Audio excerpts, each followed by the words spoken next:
পরিশ্রম হচ্ছে সফলতার চাবিকাঠি। আসসালামু আলাইকুম বন্ধুরা, দেখেন আমি কি সুন্দর একটা মনোরম দৃশ্যের কাছে দাঁড়িয়ে আছি। অনেক সুন্দর একটা জায়গা। এই যে আমার পিছনে দেখছেন, এটাই হচ্ছে মূলত শান্তিনগর প্রাথমিক বিদ্যালয়। এই স্কুলের কথাই আমি বারবার বলছি। এই স্কুলের পাশেই ওই যে গাছ দেখা যাচ্ছে, পুকুর, সারি সারি গাছ, ওটা হচ্ছে আমাদের বাড়ি। আর এই যে দেখুন চারপাশে কি সুন্দর সরিষা ফুল, এবং ওই যে আমার পিছনে দেখছেন ভুট্টা ক্ষেত, এবং এই যে দেখেন কত রকমের শাক সবজি মানুষ লাগিয়েছে। খুবই সুন্দর একটা জায়গা, কিন্তু কথা এটা না, কথা হচ্ছে অন্য একটা। সেই কথাটা বলার জন্য আপনাদেরকে নিয়ে আসছি এখানে। আমার পাশেই দেখছেন, এটা হলো কবরস্থান। আমি বাড়িতে আসলেই মানে সময় পেলেই আমি এখানে এসে বসে থাকি, কবরস্থানের পাশে এখানে বসে থাকি। এখানে আমাদের এলাকার যত মানুষ আছে সব মানুষকে এখানে দাফন করা হয়েছে, এবং আমাদের পরিবারের মানুষও এখানে শুয়ে আছে। তো আমি এখানে আসি, একবার হলেও আসি। মৃত্যু অনিবার্য, এটা জানার পরেও আমাদের মানুষের যেন চাওয়ার কোনো শেষ নেই। আল্লাহ তাআলা এই দুনিয়াটা আমাদের জন্য কত সুন্দর করে সাজিয়েছেন। দেখুন চারপাশে সারা পৃথিবীতে ছড়ানো ছিটানো হাজারো নিয়ামত আল্লাহ তাআলা আমাদেরকে দিয়েছেন। তারপরেও আমাদের যেন চাহিদার শেষ নেই। তো একটা মানুষের যত চাহিদা কম থাকবে, সেই মানুষটা প্রকৃতপক্ষে ততটাই খুশি এবং সুখী থাকবে।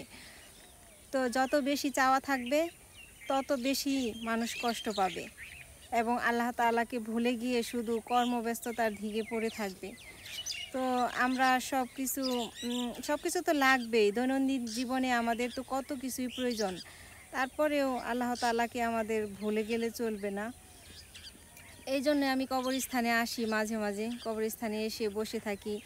এবং কবরস্থানে আসার ইয়াটা হচ্ছে মৃত্যুকে স্মরণ করলে জীবনে আর কি চাহিদাটা কম হয়, শান্তি লাগে, আমার ভালো লাগে। আমি জানি না, হয়তো বা এত সুন্দর করে আমি বলতে পারছি না, ব্যাখ্যা করতে পারছি না, কিন্তু আমার কাছে খুব ভালো লাগে, আমার কাছে শান্তি লাগে। তো এই জীবনকে অতটা বেশি গুরুত্বপূর্ণ এটা মনে হয় না। মনে হয় যে এই জীবনের থেকে হয়তো কবরের জীবনটা এবং পরের জীবনটাই বেশি হয়তো বা গুরুত্বপূর্ণ। একটা মানুষ কতদিন বাঁচে দেখেন, খুব বেশি দিন কিন্তু বেঁচে থাকে না, তবু আমাদের যে কত চাহিদা। তো যাই হোক, কবরের পাশে আসছিলাম দেখে একটু মনটা খারাপ হয়ে গেছিল, মানে অন্যরকম লাগছিল, তাই হয়তো বা অনেক কিছু বলে ফেললাম। তো কথা কিন্তু এটা না, আজকে আমি একটা ভালো খবর, একটা সুখের খবর, একটা খুশির খবর নিয়ে আসছি আপনাদের সামনে। সেটা হলো, আমার মতো এত ক্ষুদ্র, এত নগণ্য এরকম একজন মানুষকে যে আপনারা এত ভালোবাসা দিবেন, আমি কখনো ভাবতে পারি নাই। আমি যখন কাজ শুরু করছিলাম তখন এখনও বুঝি না, ভালো করে ভিডিও বানাতে পারি না, ভালো করে এডিটিং করতে পারি না, ভালো করে কথা বলতে পারি না। তারপরেও আপনারা আমাকে যেভাবে ভালোবাসা দিছেন, আমি সত্যিই অনেক কৃতজ্ঞ। ধন্যবাদ জানিয়ে আপনাদেরকে আমি ছোট করব না। আপনাদের জন্য অনেক দোয়া এবং আমার পক্ষ থেকে অনেক ভালোবাসা রইল। তো আপনারাও আমার জন্য দোয়া করবেন। আজকে না, আরও 2 দিন আগে আমার 1K সাবস্ক্রাইবার পূর্ণ হয়েছে। আরও কালকে আমি ভিডিও বানাইতে চাইছিলাম, কিন্তু সময় পাই নাই, ব্যস্ত ছিলাম, সেজন্য বানাইতে পারি নাই। তো কি বলবো, আমার মতো একজন মানুষকে যে আপনারা এইভাবে ভালোবাসা দিবেন, আমি কখনোই বুঝতে পারি নাই। আমার যখন 200-300 সাবস্ক্রাইবার গেইন হয়েছিল না, তখন থেমেছিল 1 সপ্তাহ, আর একটাও সাবস্ক্রাইব হয়েছিল না। তখন ভিডিওতেও ভিউ নাই, ভাবছি ইউটিউবে আর ভিডিও দিব না, চ্যানেলটা ডিলিট করে দিব। কিন্তু কিছুদিন পরে দেখলাম আমার একটা ভিডিও আপনারা এত বেশি পছন্দ করছেন, একটা ভিডিও থেকে আমার অনেক সাবস্ক্রাইবার আসছে।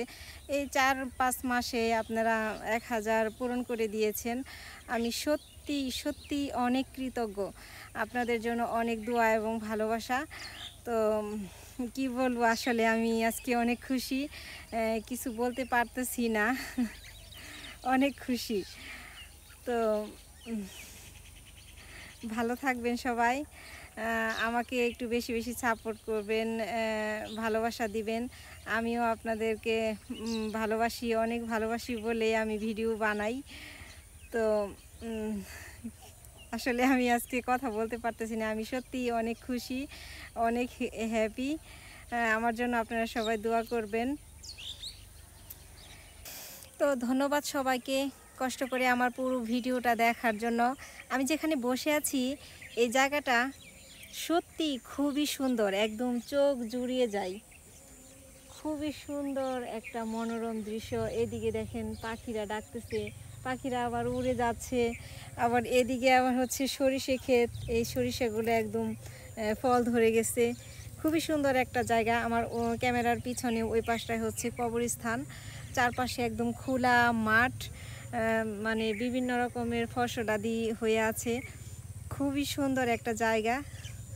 তো আল্লাহ হাফেজ, সবাই ভালো থাকবেন, আমার জন্য সবাই দোয়া করবেন। আমিও সবার জন্য অনেক অনেক দোয়া করি।